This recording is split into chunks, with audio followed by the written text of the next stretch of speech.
नमस्कार शेतकरी मित्रांनो, राज्यातील दुष्काळग्रस्त शेतकऱ्यांसाठी पुन्हा एक अत्यंत महत्त्वाची अशी अपडेट आलेली आहे.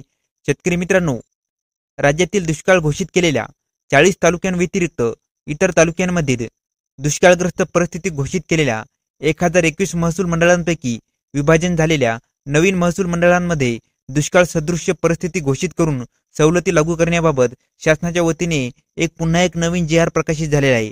म्हणजे शेतकरी मित्रांनो, जे काही 40 तालुके होते दुष्काळ सदृश, त्या 40 तालुक्यांव्यतिरिक्त इतर तालुक्यांमधील दुष्काळ सदृश्य परिस्थिती घोषित केलेल्या 1021 महसूल मंडळांपैकी विभाजन झालेल्या नवीन महसूल मंडळांमध्ये दुष्काळ सदृश्य परिस्थिती घोषित करून ज्या काही सवलती आहेत त्या सवलती देण्यासाठी शासनाच्या माध्यमातून एक नवीन जी आर प्रकाशित केलेला आहे. शेतकरी मित्रांनो, तुम्ही इथे बघू शकता 16 फेब्रुवारी 2024 रोजी राज्य शासनाच्या वतीने हा नवीन जी आर प्रकाशित केलेला आहे. आता नेमकं जी आर मध्ये काय दिलेले आहे ते आता अगदी सविस्तरपणे पाहूया. नैसर्गिक आपत्तीच्या घटनांमुळे बाधित होणाऱ्या आपत्तीग्रस्तांना तातडीने मदत देणे शक्य व्हावे यासाठी अशा प्रस्तावावर निर्णय घेण्याकरिता कायम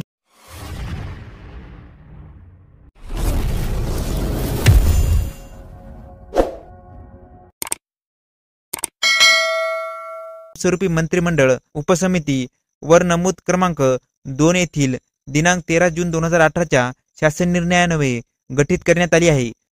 सदर मंत्रिमंडळ उपसमितीस वर नमूद क्रमांक 2 येथील दिनांक 5 डिसेंबर 2018च्या शासन निर्णयान्वये सन 2018च्या दुष्काळी कालावधीसह भविष्यात दुष्काळ उद्भवल्यास त्या दुष्काळी कालावधीकरिता तातडीने उपाययोजना सुचवण्यासाठी तसेच संनियंत्रण ठेवण्यासाठी तसेच निर्णय घेण्यासाठी पूर्ण अधिकार देण्यात आले आहेत.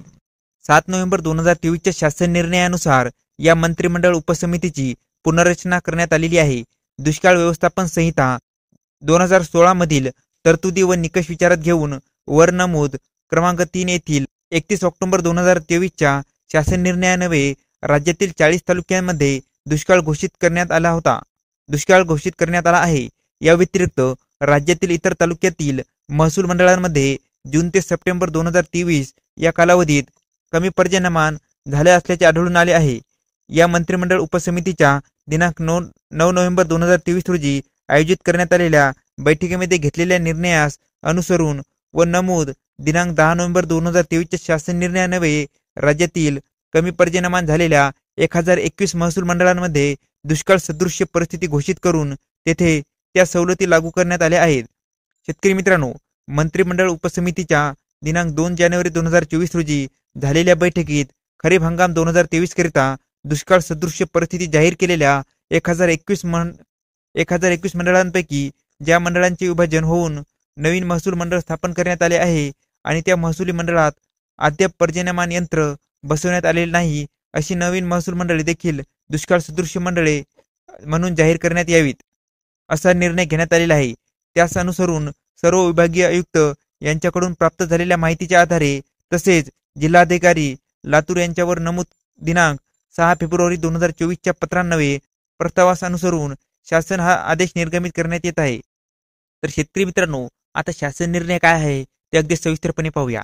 शेतकरी मित्रांनो, राज्यातील दुष्काळ घोषित केलेल्या 40 तालुक्यांव्यतिरिक्त इतर तालुक्यांमधील ज्या महसुली मंडळांमध्ये जून ते सप्टेंबर 2023 या कालावधीत सरासरी पर्जन्याच्या 75% पेक्षा कमी व एकूण पर्जन्यमान 750 मिमीपेक्षा कमी झाले आहे अशा वर नमूद दिनांक 10 नोव्हेंबर 2023च्या शासन निर्णयासोबतच्या परिशिष्ट अ येथे नमूद केलेल्या एकूण 1021 महसूल मंडळांपैकी ज्या मंडळाचे विभाजन होऊन नवीन महसुली मंडळ स्थापन करण्यात आलेले आहेत आणि त्या महसुली मंडळात अद्याप प्रस्तावामधील या शासन निर्णयासोबतच्या परिशिष्ट अ मध्ये दर्शवलेली 224 नवीन महसूल मंडळे देखील दुष्काळ सदृश्य मंडळे म्हणून घोषित करून या महसूल मंडळाकरिता खालील सवलती ही लागू करण्यासाठी शासनाने मंजुरी दिलेली आहे.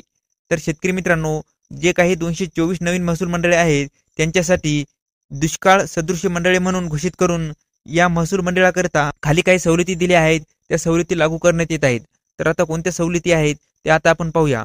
जमीन महसुलातून सूट, सहकारी कर्जाचे पुनर्गठन, शेतीशी निगडीत कर्जाच्या वसुलीची स्थगिती, कृषी पंपाचे चालू वीज बिलात 33.5% सूट, शालेय महाविद्यालयीन विद्यार्थ्यांच्या परीक्षा शुल्कात माफी, रोह्यो अंतर्गत कामाच्या निकषात काही प्रमाणात शिथिलता, आवश्यक तेथे पिण्याचे पाणी पुरवण्यासाठी टँकरचा वापर, टंचाई जाहीर केलेल्या गावात शेतकऱ्यांच्या शेतीच्या पंपांची वीज जोडणी खंडित न करणे, या आदेशान्वये देण्यात येणाऱ्या विविध सवलतींपोटीचा आर्थिक भार संबंधित प्रशासकीय विभागांनी उचलावा व त्यासाठी आवश्यक निधी उपलब्ध करून द्यावा.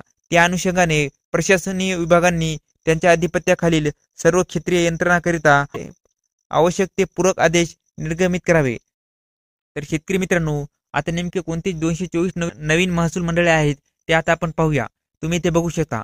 शासन निर्णय महसूल व वन विभाग क्रमांक SVY 2023 16 फेब्रुवारी 2024 सोबतचे परिशिष्ट अ.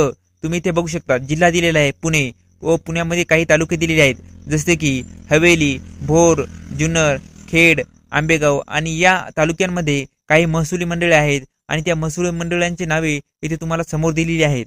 तसेच सातारा, सांगली, सोलापूर, कोल्हापूर, नाशिक, धुळे, जळगाव, अहमदनगर, छत्रपती संभाजीनगर, जालना, परभणी, जसे की ते तुम्ही बघू शकता.